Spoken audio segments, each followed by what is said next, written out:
teachers natin from Division of Cagayan de Oro City.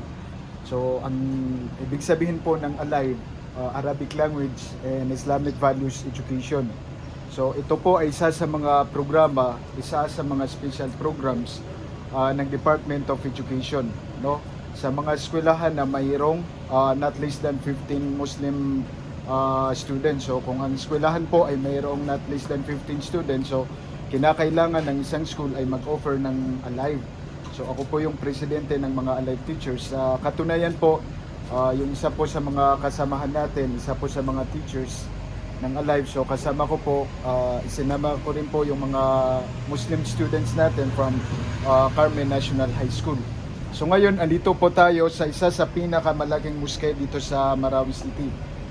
Tinaguriang the Grand Mosque of Marawi, also known as the Islamic Center of Marawi. So ito po yung pinakamalaking mosque dito sa Marawi City. So isa po sa mga key features ng ating mosque, kung makikita ninyo po yung kanyang design. So ito po ay very unique, no? So yun nga yung sabi ng isang kasamahan ko, para siyang ano to, yung makikita natin sa picture, parang Mecca, ganyan.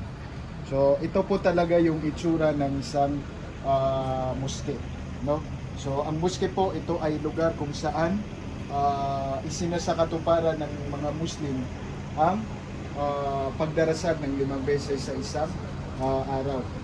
So ang isa rin po sa mga dapat nating malaman, actually ang mosque po ay kung ano man ang makikita kung saan ang lugar na malinis dito sa mundo, no, pwede pong mag-pray ang mga Muslim.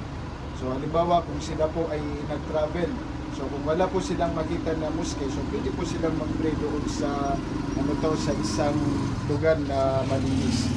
So at least alam lang po natin, no. So isa po to sa pinakatanyag, hindi lang po dito sa Marawi, bagkus sa ating buong bansa. So isa to sa pinakatanyag na mosque sa ating bansa.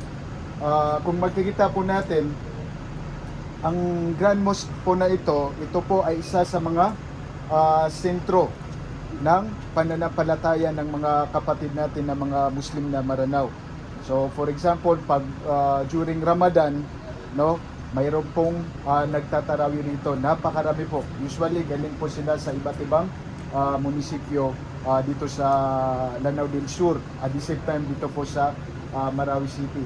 So ang lugar po o ang mosque po natin, usually magkaiba po yung lugar kung saan nagpa-pray yung mga kababaihan natin at saka yung mga kalalakihan. So yung tawag po namin doon sa nagli-lead ng prayer ay tinatawag po na imam. So minsan nagkakaroon po ng nagkakaroon ng katanungan, ano yung pagkakaiba ng ustad at saka ng imam. For example, ako bilang nagpapaliwanag ngayon sa aking nalalaman tungkol sa araling pang-Islam, ako po ay pwedeng maging ustad, at the same time ako po ay pwede rin maging imam. Kung bibigyan po natin ng literal na kahulugan ng imam, ang ibig sabihin po is leader. So yung nagli-lead po sa prayer ay tinatawag po na imam. Kung bibigyan po naman natin ng kahulugan ng katagang ustad, literally means teacher. So ang ustad po ay pwedeng maging imam. Tapos ang imam po ay pwede rin siyang maging ustad.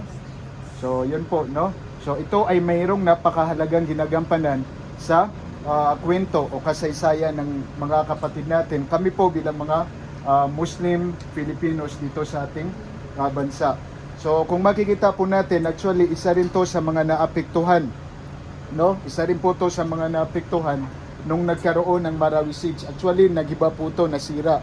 Pero dahil po sa pakipagtulungan ng iba't ibang sektor ng ating lipunan, ng pamahalaan, ng mga private sector, so kung makikita po natin, nagkaroon po ito ng rehabilitation. So ito po ay hindi maisasagawa not unless mayroon pong nangyaring pagtutulungan, no, regardless po sa ating paniniwala, kasi isa po sa nakatulong rito ay hindi lang po mga Muslim, bagkus pati na rin po ang non-Muslim community. So ito po ay sumisimbolo na kung tayo bilang mga taong napapabilang sa iba't ibang uri ng pananampalataya, kung mayroon tayong pagkakaintindihan, respeto, pagkakaunawaan, no, mayroon po tayong pagkakaisa, so atin pong makakamit ang kapayapaan na kung saan ating hinahangad sa ating mahal na bansang Pilipinas. So, yun lamang po siguro yung aking masasabi tungkol sa kunting kasaysayan, no? Tungkol sa ating Grand Mosque. So, kung mayroon po kayong mga katanungan, mayroon rin po akong kasamahan dyan na ustad. So, pwede po kayong magtanong. Tapos, gusto ko pong magpasalamat actually, no? Gusto ko pong magpasalamat. At the same time, gusto ko rin pong ibigay na mensahe. Kung makikita po natin ang mga participants ay mula sa iba't ibang pananampalataya, mayroong iba't ibang pananampalataya, pero andito po tayo ngayon para sa kapayapaan. Ako po bilang isang Muslim ay nagtataguyod ng kapayapaan, hindi lang po sa Cagayan de Oro, bagkus sa ating bansang Pilipinas. Kasi kung maapektuhan po ang kapayapaan, lahat ng aspeto ng pamumuhay ng tao ay maapektuhan. Pangangalap ng kaalaman, trabaho, negosyo o ano paman, ito po ay maapektuhan. Hindi ibig sabihin na nag-away ang mga Muslim, nag-away ang mga Christian, ang naapektuhan lang ay ang mga Muslim o di kaya ang naapektuhan lang ay ang mga kapatid natin na mga non-Muslim. Bagkus sa digmaan, lahat po tayo nawalan.